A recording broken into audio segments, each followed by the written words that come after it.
Assalamualaikum warahmatullahi wabarakatuh. Halo teman-teman semua, perkenalkan nama saya Mawarda Bahmid, mahasiswa S1 Farmasi Universitas Muhammadiyah Surabaya. Yang saya hormati Bapak Sanda Soemantri selaku dosen pengampu Matematika Farmasi. Kami dari kelompok 5 akan memaparkan materi terkait aplikasi turunan dalam perhitungan laju pelarutan tablet berdasarkan hukum Noyes-Whitney. Tanpa perlu berlama-lama, mari kita langsung masuk ke pembahasannya. Materi ini kita bagi menjadi 4 segmen. Yang pertama ada pendahuluan, di mana ada rumusan masalah dan tujuan. Yang kedua ada landasan teori, konsep turunan secara umum dan juga menurut hukum Noyes-Whitney. Yang ketiga ada studi kasus, di mana terdapat perhitungan, analisis, dan juga pembahasan soal. Yang terakhir ditutup oleh kesimpulan dan juga daftar pustaka. Untuk pendahuluan akan dibahas oleh rekan saya yaitu Sito Resmi. Pendahuluan laju disolusi tablet sangat penting untuk ketersediaan biologis obat.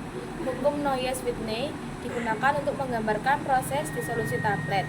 Rumusan masalah: bagaimana menghitung laju disolusi tablet menggunakan hukum Noyes-Whitney dengan aplikasi turunan. Tujuannya menghitung laju disolusi tablet menggunakan hukum Noyes-Whitney, menginterpretasikan hasil perhitungan. Selanjutnya, untuk pembahasan landasan teori turunan secara umum dan juga menurut hukum Noyes-Whitney akan dipaparkan oleh teman saya Nurfa Juwita. Untuk menjawab rumusan masalah tadi, kita perlu membahas atau memahami teori yang mendasarinya. Nah, sebagai dasarnya, selanjutnya kita masuk ke pembahasan teori. Landasan teori turunan. Turunan dalam kalkulus adalah konsep fundamental yang mengukur bagaimana suatu fungsi berubah seiring perubahan inputnya. Secara matematis, turunan suatu fungsi pada titik tertentu didefinisikan sebagai limit dari rasio perubahan fungsi terhadap perubahan input saat perubahan input mendekati 0. Hal ini memungkinkan kita untuk menentukan kemiringan garis singgung kurva fungsi pada titik tersebut yang merepresentasikan laju perubahan sesaat fungsi.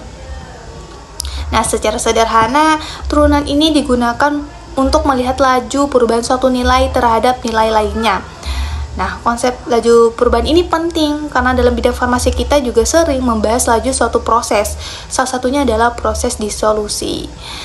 Nah, selanjutnya kita masuk ke landasan teori disolusi. Disolusi adalah proses penting dalam bidang farmasi yang didefinisikan sebagai perpindahan molekul zat aktif obat dari bentuk padat, misalnya tablet, kapsul, serbuk, dan ke dalam fase larutan, yaitu seperti cairan tubuh, seperti cairan lambung atau usus. Dan di laju disolusi ini dipengaruhi oleh faktor-faktor intrinsik obat, seperti kelarutan, ukuran partikel, dan bentuk kristal. Dan formulasi sediaannya seperti jenis eksipien dan kekerasan tablet, dan kondisi mediumnya seperti pH, suhu, dan kecepatan pengadukan. Nah, intinya disolusi itu proses ketika obat yang awalnya berbentuk padat, misalnya tablet, kemudian larut ke dalam cairan tubuh. Kecepatan obat larut ini bisa beda-beda tergantung sifat obatnya, bentuk sediaannya, dan kondisi lingkungannya seperti pH atau suhu. Untuk menjelaskan laju disolusi tersebut secara lebih jelas dan terukur, digunakan pendekatan matematis, yaitu hukum Noyes-Whitney. Hukum Noyes-Whitney mendeskripsikan laju disolusi saat zat padat ke dalam pelarut sebagai fungsi beda konsentrasi antara kelarutan permukaan, padatan, dan konsentrasi dalam larutan, koefisien difusi, luas permukaan, dan ketebalan lapis batas. Bentuk umum persamaan Noyes-Whitney adalah dm per dt sama dengan D kali A dibagi H dikali CS dikurang C dari T. Nah, ya, ini adalah bentuk umum persamaan Noyes-Whitney. Nah, hukum Noyes-Whitney ini menjelaskan hubungan antara laju disolusi dengan perbedaan konsentrasi, luas permukaan, serta koefisien difusi yang dirumuskan dalam suatu persamaan matematika. Jadi, intinya dari teori yang kita bahas tadi, turunan itu dipakai buat lihat laju perubahan. Konsep ini kepakai juga di farmasi, khususnya buat menjelaskan proses disolusi. Nah, laju disolusi ini kemudian dijelaskan secara matematis lewat hukum Naismith-Whitney. Sekian pemaparan teori dari saya. Sekarang kita lanjut ke pembahasan yang akan dijelaskan oleh rekan saya. Selanjutnya, bagaimana pil padat menjadi menyembuhkan? Nah, di sini kami bagi menjadi 5 segmen yang berhubungan. Yang pertama ada dilema pelarutan, di mana proses disolusi yang sudah disinggung tadi. Yang kedua ada persamaan utama, dari disolusi itu tadi dibuat suatu persamaan. Yang ketiga kita uraikan semua variabelnya. Yang keempat proses 4 langkah. Jadi disolusi itu terdapat dari 4 langkah. Nah, kita akan bahas ke depannya. Yang kelima, kita akan menguasai rumus dengan mengerjakan studi kasus. Yang pertama, dilema pelarutan, di mana ada proses disolusi. Proses ini itu suatu obat padat larut dalam suatu pelarut untuk membentuk suatu larutan. Yang pada intinya, obat pil atau suatu padatan obat itu menjadi larut. Nah, dari proses disolusi ini dijadikan suatu persamaan, yaitu dm per dt sama dengan D dikali A dikali dalam kurung C dikurangi C2 tutup kurung dibagi H. Nah, mari kita uraikan variabel-variabel dari rumus tersebut. Pertama ada M besar, di mana M besar ini jumlah obat atau material yang terlarut. Biasanya satuannya itu mg atau mmol. Dilanjutkan dengan T kecil, yaitu waktu dalam bentuk sekon. Dilanjutkan dengan D, yaitu koefisien difusi obat. Satuannya Cm kuadrat dikali S. Nah, mungkin teman-teman yang belum tahu, aku bantu jelasin ya. Jadi, D itu ukuran kemampuan molekul untuk bergerak dan berdifusi dalam air. Dari mana didapatkannya? Dari eksperimen laboratorium seperti pengukuran laju difusi molekul melalui membran semipermeabel. Apa alat ukurnya? Ada namanya alat ukurnya tuh difusiometer atau peralatan lain yang dapat mengukur laju difusi molekul. Nah, contoh simpelnya tuh seperti apa sih perumpamaannya? Kayak perumpamannya tuh kita menghitung seberapa cepat pewarna makanan menyebar dalam air. Itu kan pas kita tetesin nggak mungkin langsung nyebar secara rata kan, pasti ada waktunya dia menyebar. Nah, D itu seperti itu perumpamaannya. Lanjut ke A besar, di mana A itu permukaan membran. Satuannya cm kuadrat. Nah, A itu kayak luas permukaan teman-teman, di mana ukuran seberapa besar permukaan tablet yang kontak dengan air. Nah, dari mana luas permukaan atau A ini diperoleh? Di mana pengukuran langsung atau perhitungan geometri. Alat ukurnya bisa pakai mikrometer atau peralatan lain yang dapat mengukur ukuran permukaan. Perumpamaannya seperti seberapa besar permukaan sebuah koin yang kontak dengan air. Atau bayangkan kalian itu memiliki sebuah koin yang diletakkan di atas permukaan air. Nah, A itu adalah ukuran seberapa besar permukaan koin yang kontak dengan air. Selanjutnya ada K. K itu koefisien partisi minyak atau air, di mana ukuran kecepatan pelarutan obat dalam cairan. Nah, perumpamaannya itu seperti kecepatan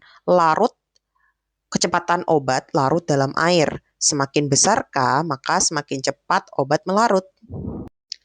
Lalu dilanjutkan dengan H, tebal lapisan zat cair. Ukuran seberapa tebal lapisan air yang mengelilingi tablet. Diperoleh dari eksperimen laboratorium seperti pengukuran tebal lapisan difusi pada permukaan tablet. Biasanya alat ukurnya sama seperti tadi, yaitu mikrometer atau alat yang dapat mengukur tebal lapisan. Contoh perumpamaannya seperti seberapa tebal lapisan air yang mengelilingi sebuah bola kecil. Yang terakhir yaitu C1 dikurangi C2, di mana C1 konsentrasi obat pada donor site membran atau ukuran konsentrasi maksimum suatu obat. Diperoleh dari eksperimen laboratorium seperti pengukuran konsentrasi jenuh suatu obat di dalam air. Alat ukurnya yaitu spektrofometer atau peralatan lain yang dapat mengukur konsentrasi. Alatnya sama ya teman-teman, C1 dan C2 ini sama-sama menggunakan spektrofometer. Nah, contohnya itu seperti seberapa banyak gula yang dapat larut dalam air. Kita bedakan aja, kalau misalnya gula yang halus dengan gula batu, udah pasti yang akan larut itu, yang lebih cepat larut yaitu gula pasir ya teman-teman, gula yang halus. karena partikelnya kecil, sama dengan obat. Jika obat partikelnya semakin kecil, semakin halus, maka obat itu akan mudah larut di tubuh kita. Yang kedua yaitu C2, di mana konsentrasi obat dalam membran site reseptor atau ukuran konsentrasi obat dalam air. Diperoleh dari kondisi eksperimen yaitu kondisi sink di mana konsentrasi larutan dianggap 0. Contoh perumpamaannya seperti seberapa banyak suatu obat yang larut dalam air. Seperti tadi ya, jadi obat ini seberapa banyak endapan atau larutannya, teman-teman. Lalu, apa hubungan antara hukum Noyes-Whitney dan konsep turunan? Nah, kita bahas dulu dari rumus konsep turunan. Konsep turunan itu kan bisa banyak ya penulisannya, teman-teman. Bisa Y aksen, bisa F aksen, Y aksen, atau berbagai macam penulisannya. Nah, ya salah satu penulisan turunan itu bisa dy per dx, di mana dy per dx itu mengukur seberapa cepat fungsi berubah pada titik tertentu. Nah, konsep yang sama ini digunakan oleh penemunya yaitu Noyes dan Whitney, di mana mereka itu mengaplikasikannya dengan mewakili laju perubahan massa obat yang terlarut per satuan waktu. Lantas bagaimana sih proses 4 langkah dari desolusi tadi? Jadi proses yang pertama yaitu pembasahan pelarutan menyentuh obat padat, di mana kita pada saat minum obat itu kan dibantu dengan air ya teman-teman. Otomatis obat ini tadi basah dengan sendirinya. Yang kedua yaitu pembentukan lapisan-lapisan tipis terbentuk di permukaan obat, di mana obat ini itu larut teman-teman ya. Dilanjutkan dengan proses 3 yaitu difusi obat bergerak ke dalam obat yang sudah terlarut tadi itu tersebar ke seluruh tubuh. Langkah keempat yaitu penghilangan obat yang larut diangkut menjauh, di mana tadi kan sudah disinggung di proses ketiga. Kalau misalnya obat ini sudah menyebarkan, otomatis obat itu sudah menghilang dengan sendirinya. Nggak mungkin kan teman-teman? Pas kita lagi buang air, obatnya masih utuh gitu, nggak mungkin kan, jadi otomatis langsung hilang. Lanjut kita ke studi kasus yang akan dipaparkan oleh rekan saya yaitu Okta. Lalu saya akan menjelaskan tentang studi kasus sederhana yaitu pasien konsumsi obat. Pak Budi berusia 45 tahun, pasien demam yang diresepkan tablet paracetamol 500 mg. Namun, dokter khawatir bahwasanya obat tersebut akan lambat larut di dalam perut. Maka dari itu, apoteker menguji 2 versi tablet, yaitu tablet biasa berupa partikel besar versus tablet baru berupa partikel kecil. Hitung laju disolusi masing-masing agar obat cepat bekerja. Kondisi lambung, sink, C sama dengan 0, D sama dengan 10 pangkat min 5 cm3 per second, CS sama dengan 0,02 mg per mili, H sama dengan 0,01 cm, A biasa sama dengan 1 cm3, A baru sama dengan 10 cm3. Mikronisasi. Diketahui D sama dengan 10 pangkat min 5 cm3 per second, CS sama dengan 0,02 mg per mili, C sama dengan 0 mg per mili, H sama dengan 0,01 cm, tablet biasa A sama dengan 1 cm3, tablet baru A sama dengan 10 cm3. Ditanya, laju solusi dm per dt untuk kedua tablet. Lalu untuk perhitungan dan pembahasan kita menggunakan rumus Noyes-Whitney yang dimana dm per dt sama dengan d dikali A CS dikali C per H. Langkah pertama yaitu hitung tablet biasa. Substitusi nilai terlebih dahulu. dm per dt biasa sama dengan 10 pangkat min 5 dikali 1 dikali 0,02 dikurangi 0 per 0,01 sama dengan 2 dikali 10 pangkat min 7 per 0,01 sama dengan 2 dikali 10 pangkat min 5 mg per second. Lalu untuk langkah yang kedua yaitu hitung tablet baru.